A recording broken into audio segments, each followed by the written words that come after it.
Hi, good afternoon. Thank you, everyone. I'm Ruth Ann-Wisnauskas, Commissioner of New York State Homes and Community Renewal, and I'm honored to be with you all today, and I thank you all for taking the time to be part of this important conversation.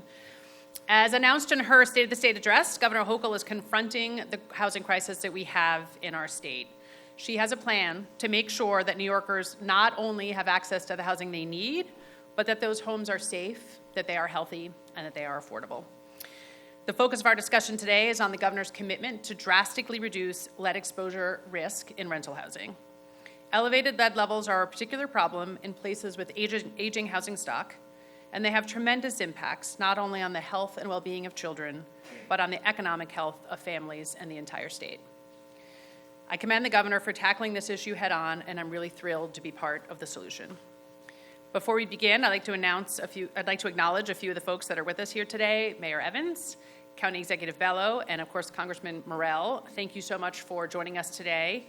Rochester and Monroe County are fortunate to have such a dedicated group of elected officials, as well as public and private organizations who are advocating and fighting to make communities stronger and the quality of life better. A special thanks to DePaul for hosting us today, both to Mark Fuller and to Gillian Conde. DePaul is one of our most valued partners here in upstate New York. The work that they do improves the lives of so many across the state.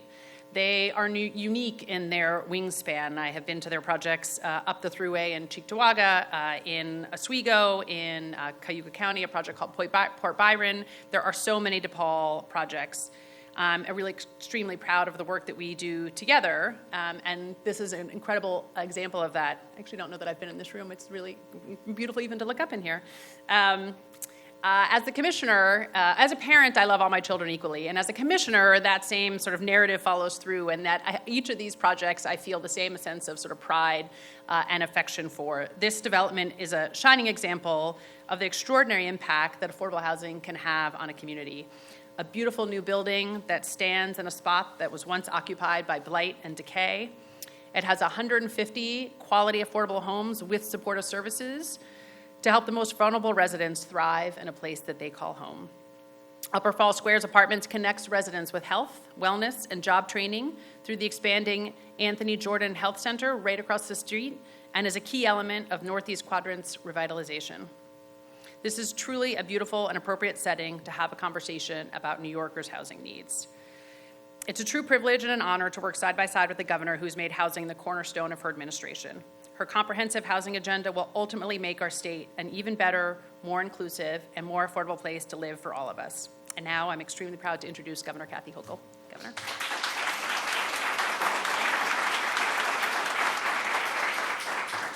Thank you. Thank you, Lauren. Thank you.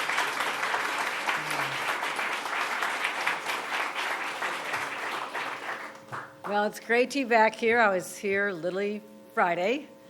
I will say Friday there was this little more sense of optimism than we might feel today after yesterday. But it always lingers because there's always next year. And so I'm delighted to be back here with my friends, my partners, County Executive Adam Bello, who was there when we and Joe Morelli were there. We made a major announcement on Friday with a huge investment by GM. It's always so much happier to come to a place when they're announcing more investments, more jobs not leaving. Instead of most of my life, it was the opposite. When the press releases came out and there was the name of a big company at the top, you're just like, how many jobs are leaving? That's the world I grew up in Buffalo. You knew it here in Rochester and the Finger Lakes area. So that's the world we lived in, and lived is a past tense word because we're in a whole new era now, and I'm so proud to be here. And also our Mayor Malik Evans. I know he wanted to be there, but he was there with the National Mayors Association meeting, figuring out ways to solve all the problems that are shared by many of our urban areas. So I want to thank him for being the voice of this region nationally, but also for what you do here. Let's give a round of applause to our elected leaders.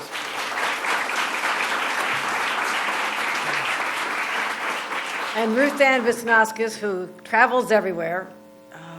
We've been in many, many events together, and I'm really proud of what you do. You know, I go elsewhere all over the place. Sometimes I still like that still mentality of a lieutenant governor. You're supposed to, I haven't been to Rochester since Friday. I got to get back. So I travel a lot, but the work that you bring, working with Lenny Skrill, who is a rock star. Let's give a round of applause to Lenny for what he does. You're changing people's lives. I mean, it's as simple as that. We're all put on this earth for a major purpose, that is to improve the lives of others.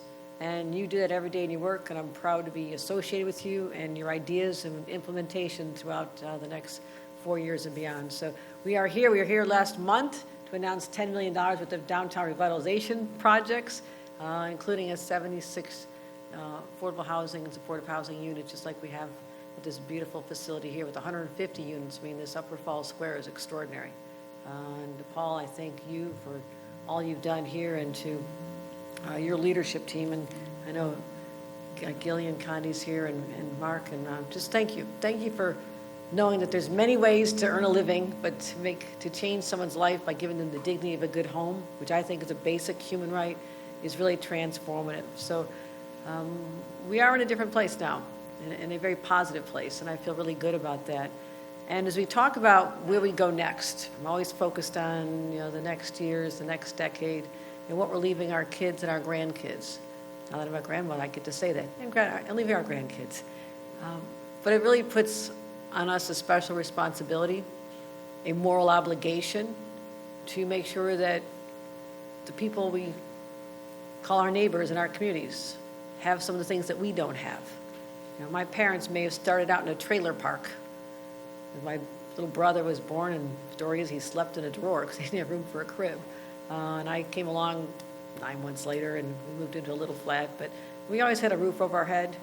We never worried. Parents had little houses, and they got bigger as they did better. But for people where housing is just out of reach, they can't afford it, or they need special services that you don't find in ordinary apartments. For society and really government in partnership with the locals to offer that to people, it's extraordinary. And I really believe in that. I really believe in that mission that we spoke about right at the top of our State of the State address, to show my priorities and how we have a responsibility to address the health, but also the well-being, the emotional well-being of all of our citizens. And one area we talk about the health of our residents, we've been talking about childhood lead poisoning, I feel like my entire life.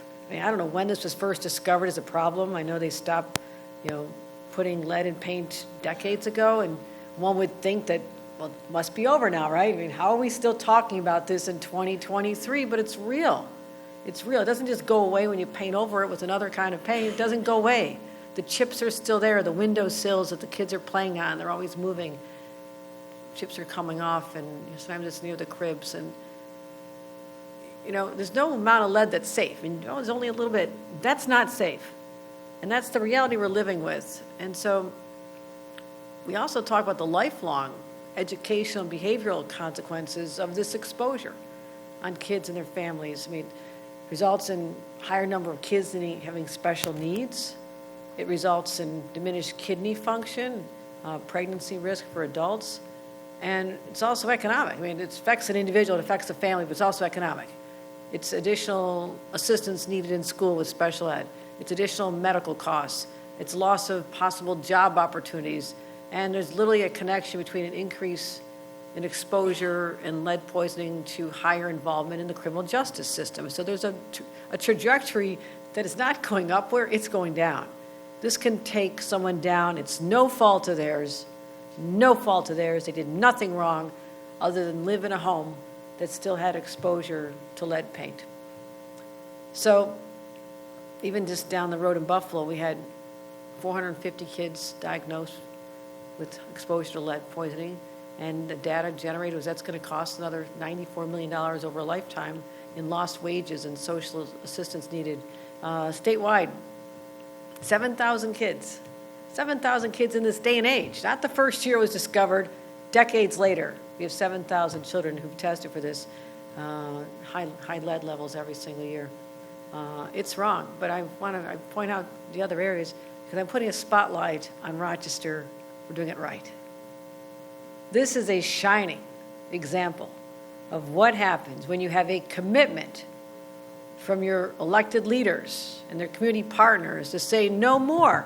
We have the power to change this. It does not have to be this way. We don't have to accept it. I cannot get over what has been accomplished here.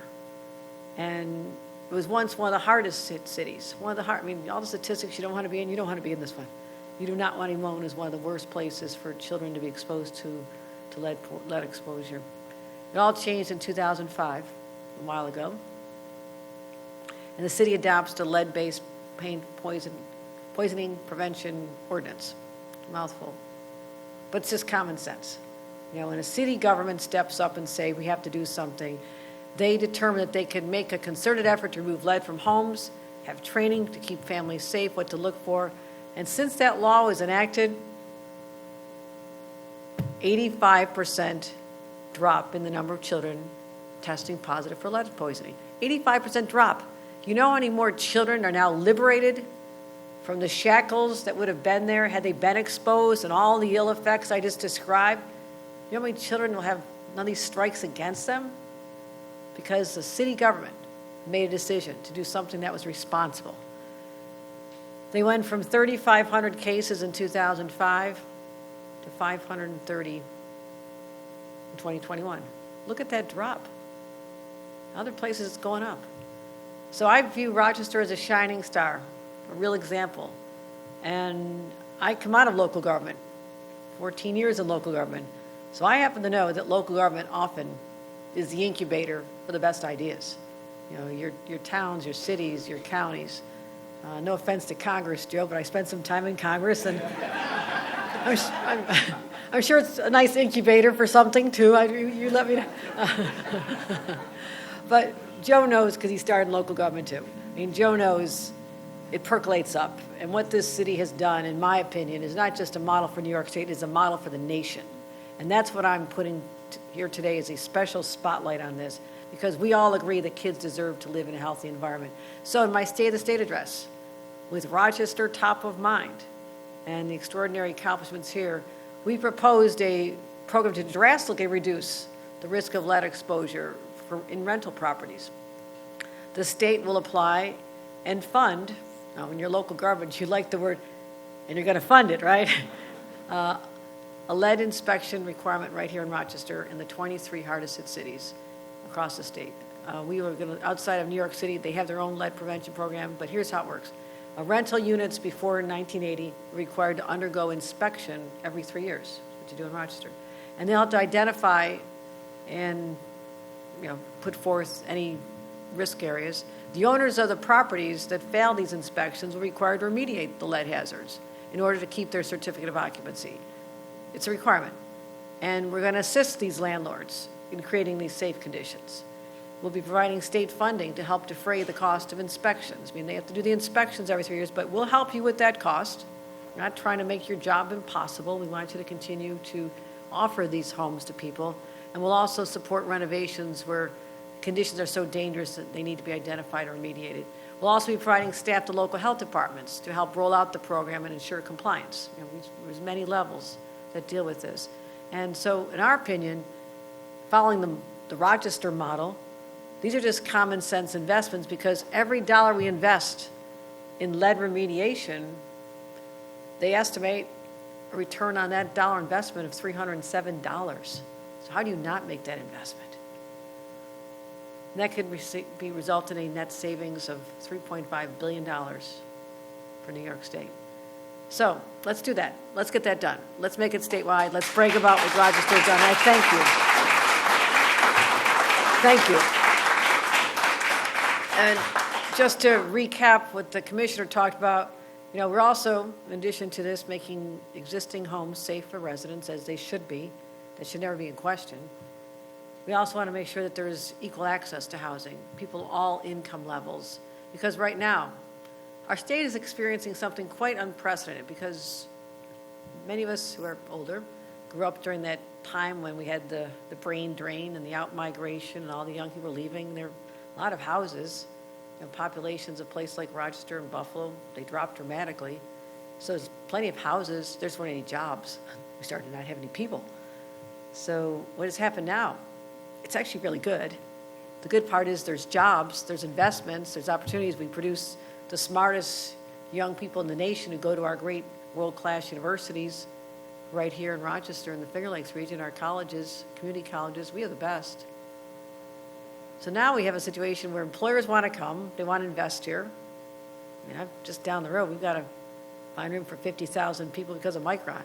And the supply chain, which is now over in Batavia, just landed 600 jobs there, and there's going to be more in Rochester. I mean, you can't believe what's going to happen here. But now we have a housing shortage, and a shortage in particular of affordable housing. Because the more demand there is, the prices go up. That's what's happened here. I remember growing up in Buffalo not that long ago. Well, the median price of a house was $89,000. And then it went up to $127,000. It's like, wow, it's getting expensive. I think it's double, triple that now. I mean, in such a quick time. So families, their income didn't go up higher at that rate. Minimum wage didn't go up with that rate, although we want to take it to inflation as one of my initiatives because it's not anybody's fault that their earning power has gone down. But middle-income families, low-income families, they're just squeezed out. And the young people who want to have their careers here, and they're looking for that place to rent or maybe even to buy a condo with their first paychecks, it's not working anymore. And there's other parts that are seeing it worse than others, but as more people discover the joy of living in the Finger Lakes and in Rochester, it's going to get worse. So I introduced what we call the New York Housing Compact. 800,000 units will be built over the next decade. Now that's a fast clip, but I believe it has to be done, or else we're going to lose the battle for the talent. The jobs will go elsewhere if the people they want to hire can't afford to live there or don't even have some place available to them. That's what I'm worried about. Exact opposite of when I was growing up, but that's the phenomenon. If we don't meet that need, if we don't meet this moment, then we're going to fail the next generation. That's the urgency that I'm bringing to this. So we're going to help our localities meet their objectives. We're going to help with new funding for infrastructure. You add more housing stock, you need more money for schools and sewers. Again, I know this, I live this, the roads. We're going to have a $250 million infrastructure fund to help them. We're going to incentivize new housing construction, help rehabilitate old neighborhoods or old housing into beautiful housing. Also abandoned properties, the malls. Some are doing great. Some part of them are going to stay open, but why not have mixed use, even housing there on the same property? It's time to be creative and reimagine the future of housing.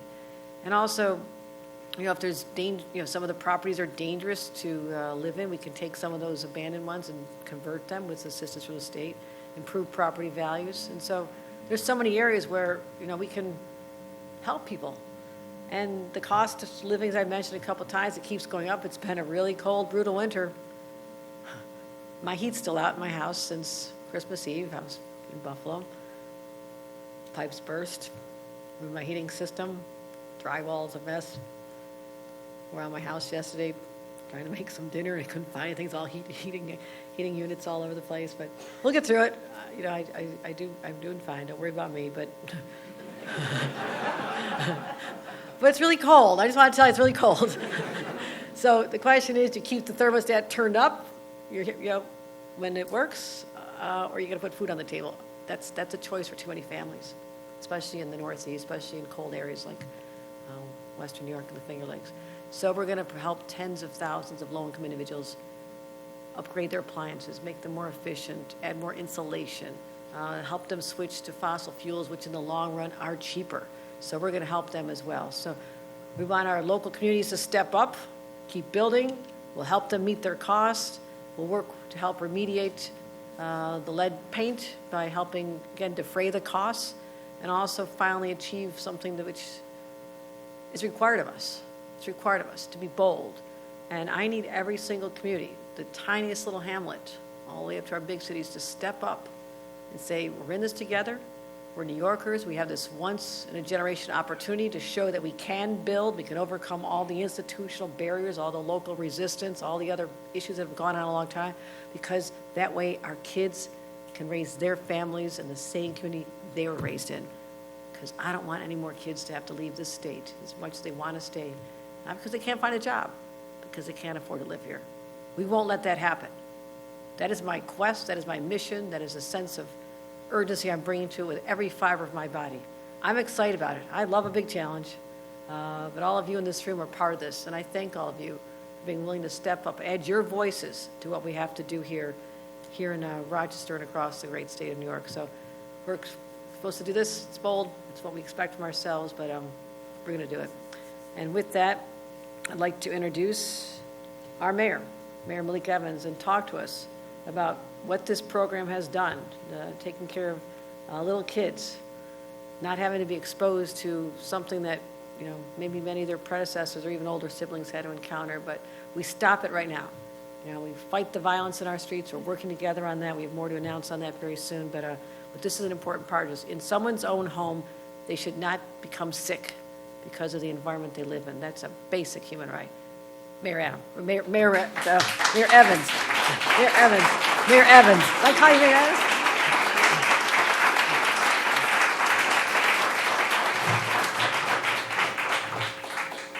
Thank you. Thank you, everyone.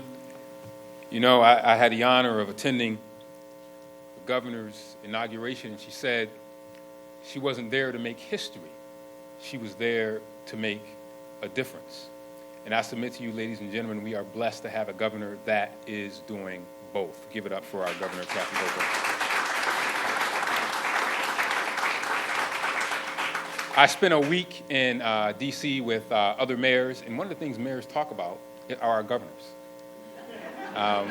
How's your governor? Where's your governor? How are you working with your governor? And I was with a group of mayors, and they said, how's your governor, Governor Hochul? And they said, man, she seems like somebody who just likes to get things done. And I said, bingo was his name. Oh, exactly right. She is someone who just likes to get things done, and we're so blessed to have her here as the governor of New York State. I want to thank you all for being here today. I want to recognize two of my colleagues from the Rochester City Council, President Miguel Melendez, who has done a lot of work in this district, and someone who is always on me about Northeast Rochester, where we sit today, Michael A. Patterson, the council member for the Northeast District. Thank you for being here. I am very familiar. Is anybody here from the Coalition to Prevent Lead Poisoning? Raise your hand. These are some, give them a round of applause. I've known these folks for years, going back to my days at the Rochester Board of Education, and that is where I became very interested in this fight with lead. I spent some time at City Council working for a City Council member at the time as they were working on drafting this ordinance, but as a board president, I saw the negative effects that lead had on education. They are linked like a horse and carriage, like love and marriage. If someone is, most of the time love and marriage, they're linked. Love you, Shawanda. They are inextricably linked. And if you do not address the lead issues, you will pay for it later on down the line. You will not have someone reading on grade level at third grade. You will not have someone in ninth grade with 5 credits and have passed one Regents exam. You will not have someone that will be prepared for pre-K. So we took this in Rochester and said that this is extremely important. But we also understood how important this is, that you couldn't do it by yourself, that you had to work with another level of government. So our county executive, who you will hear from in a second, is we formed a partnership with our county health department to make sure that the city and county work together to make sure that this happens. So before I take my seat, I'll just make a couple of points and throw out a couple of numbers that I think are absolutely critical to show why what the governor is doing is so wise and why the Rochester model will work in so many states, because Rochester was named the city 10 or 12 years ago. And that future city could be where Rochester is now as it relates to lead poisoning. Yes, we have our challenges in our city, but we also must make sure that we highlight the chances that we get when we can show the opportunities that we have. The 20-year partnership with the Monroe County Department of Health has been a strong model. Our connection with the community, the Coalition to Prevent Lead Poisoning, and all of the other organizations that have worked. And since 2006, in the enactment of the lead-based poisoning prevention ordinance, we have inspected over 145,326 structures and 219,049 individual dwelling units citywide. Most of those units and structures have been inspected more than once during that time period. The city has completed inspections at all 17,951 structures with residential areas, dwelling units, original identified as being located in the designated high-risk area. These are the areas where we said, this is where the problems are. We know where they are, and we're going to go right to those. Those exterior inspections, of the 145,326 structures inspected, 85% did not have an exterior lead violation. Of the 21,878 structures cited with exterior lead violations, 86% have complied, now check this, as of June 30th, 2020. And in terms of interior inspections, of the 219,049 units inspected, 95% passed the visual aspect of the inspection. And of the 11,729 units cited with interior deteriorated paint violations, 84% have complied as of June 30th, 2022. Now, it's January now, it better be higher. The city performed lead dust wipe testing in 48,569 units, and 90% of those units tested passed. Of the 4,075 units cited with lead dust hazard, 99% have now complied as of June 30th, 2022. I think you can give that a round of applause.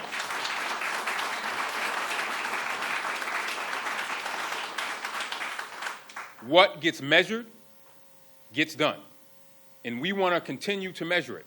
Now, while we are celebrating, still we are not satisfied. We will continue to push because we want to make sure that no child will ever have a cognitive delay, that no child will not be able to get a good job because they have been exposed to lead paint.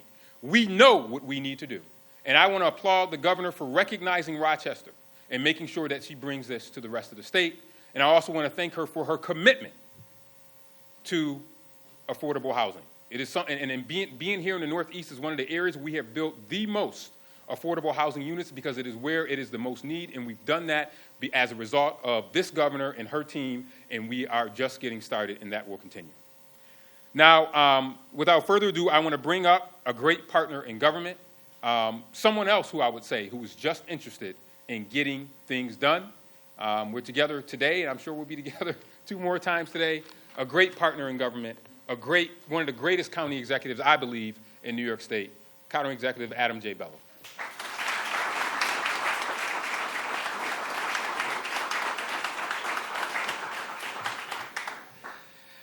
Thank you, Mayor Evans. It is wonderful to be with all of you. He's absolutely right. I actually think we're together after this. So we just, coordinate our schedules every day. But it really is about partnership, and that's what I'm going to talk about today, and this wonderful partnership that we have between the county, the city, New York State, and, of course, the federal government.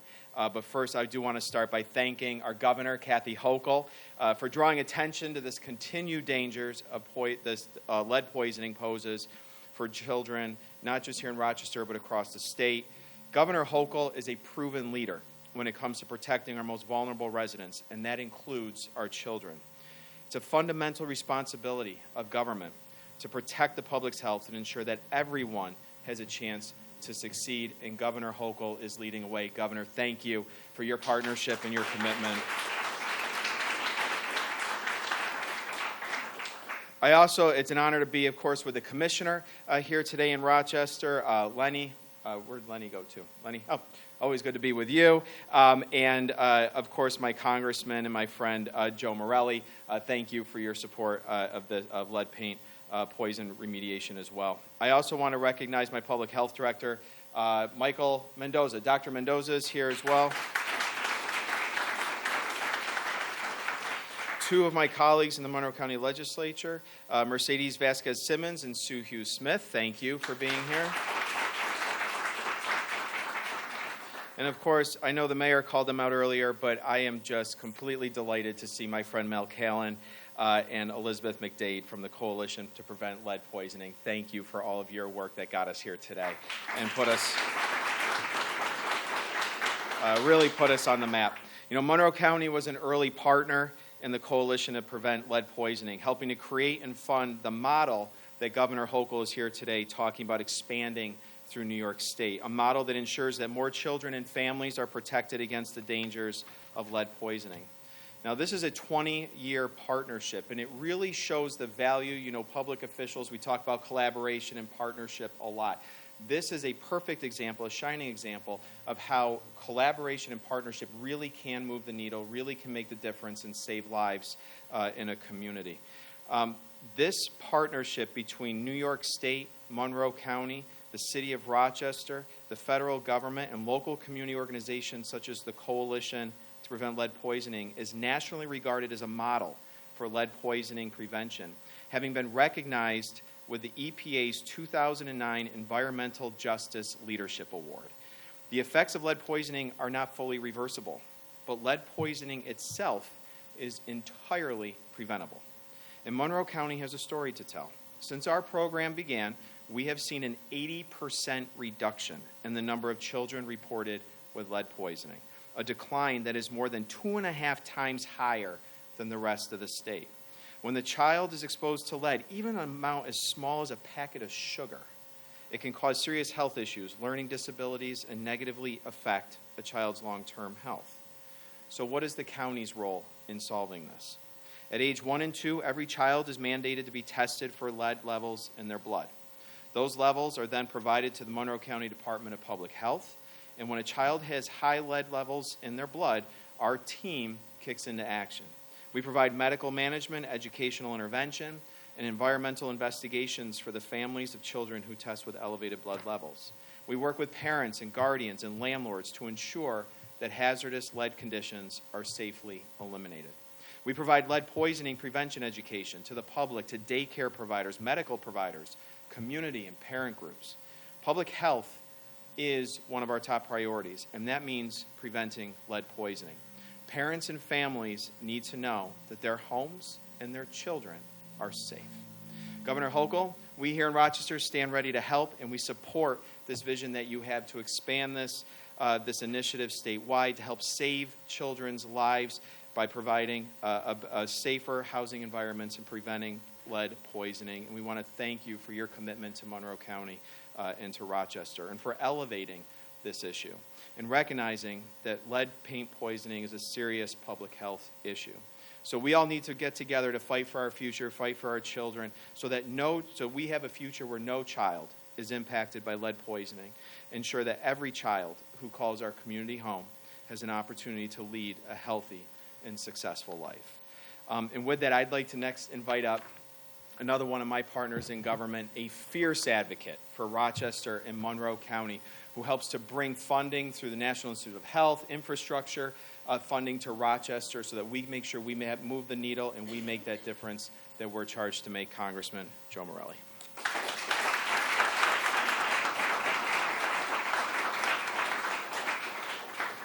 Good afternoon.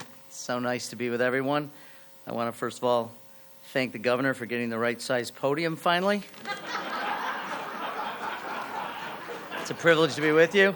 The governor and I see eye to eye on everything.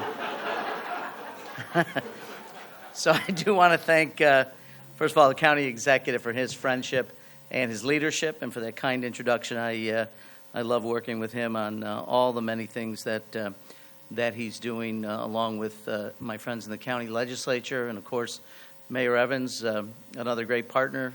It's nice when you get to work with not only people you agree with, not only people that you work together with, but true friends who've been friends for years. So thank you for that, Commissioner. It's a delight to have you back in Rochester.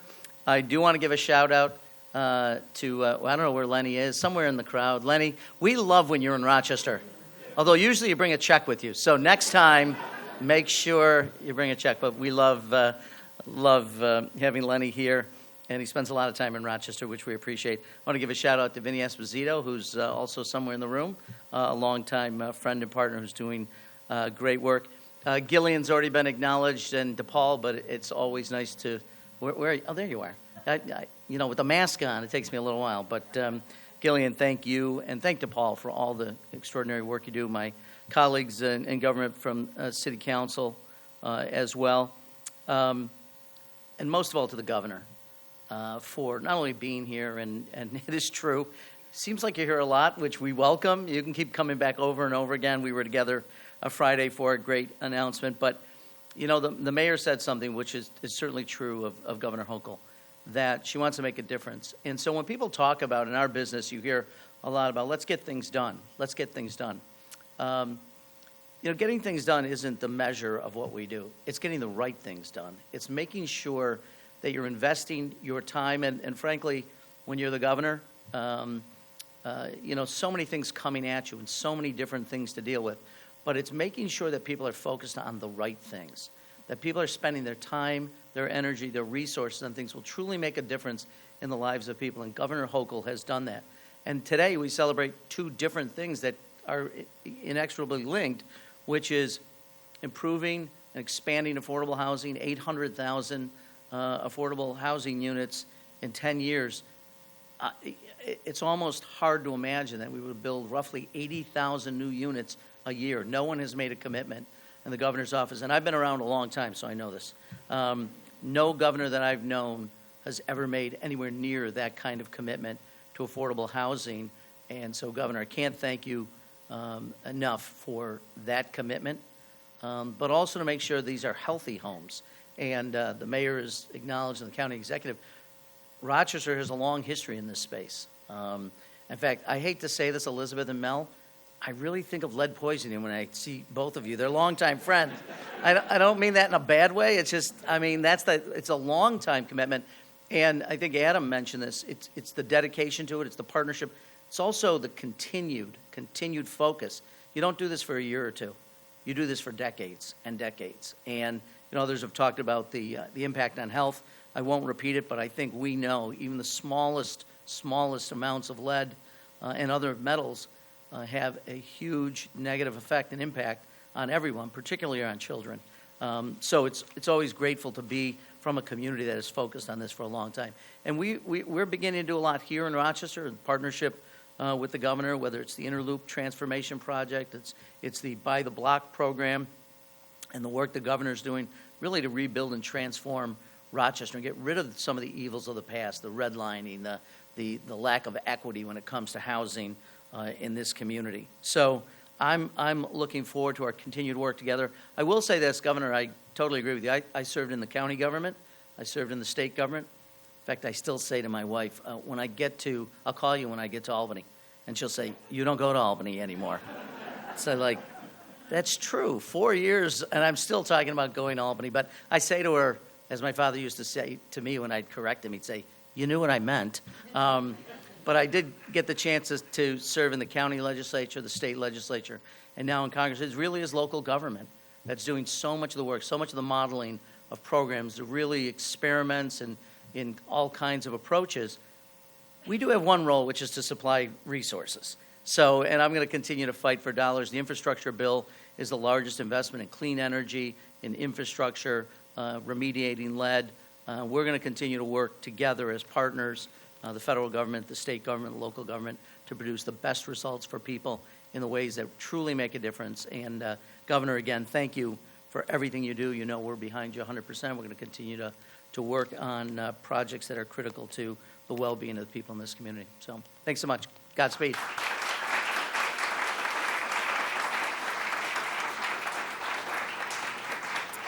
Thank you so much. I will just close us out by saying on behalf of the governor and my whole team at Homes and Community Renewal, we thank you all for joining us here today. I think as the county executive said, when we're standing here today with city leadership, county leadership, federal leadership, and state leadership, partnership is really at the core of what this is about. And I couldn't stop looking at the words up here on the podium about protecting our children and keeping New Yorkers housing safe, which is really at the core of what we are here today. So I thank you all for coming and taking the time today. Thanks so much.